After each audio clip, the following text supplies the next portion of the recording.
As fires rage up and down the West Coast, they are filling the air with ash and smoke. Yes. Just go outside, you can smell it, right? Yeah, that's smoke advisory through tomorrow for our area.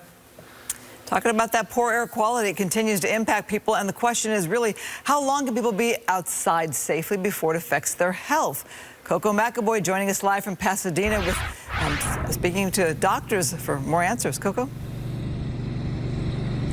Yes, good evening. The doctor I spoke with says, of course, it's not an exact science and it varies from person to person, but he says it also depends on how much smoke you're seeing and smelling in your community. So if you don't see or smell any smoke, then it's safe to be outside for up to 1 hour without physical activity and up to 30 minutes with physical activity during the smoke advisory.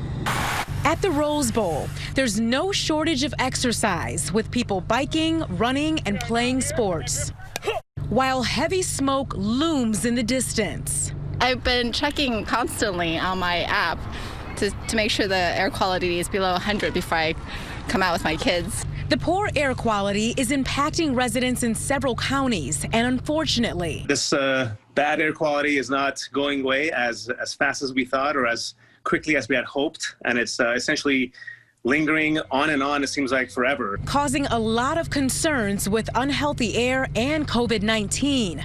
The virus forced businesses to move outdoors, but is it safe? It's much healthier to be indoors. So that's the first step. Now, if you have to be outside and you have to be working, having a covering on your face will help. It's much healthier to be indoors. So that's the first step. Now, if you have to be outside and you have to be working, having a covering on your face will help.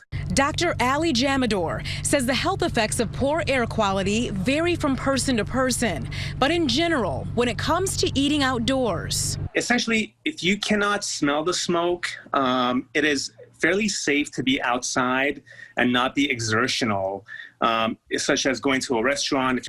Exercising can be more problematic, especially in an area with heavy smoke. I know a lot of people are, taking their gyms outside. People are doing classes outdoors.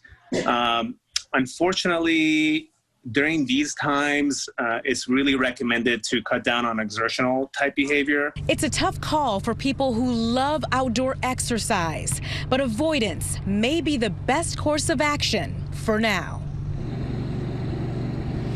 And the doctor says it's also important to keep an eye out for children and elderly people during this time.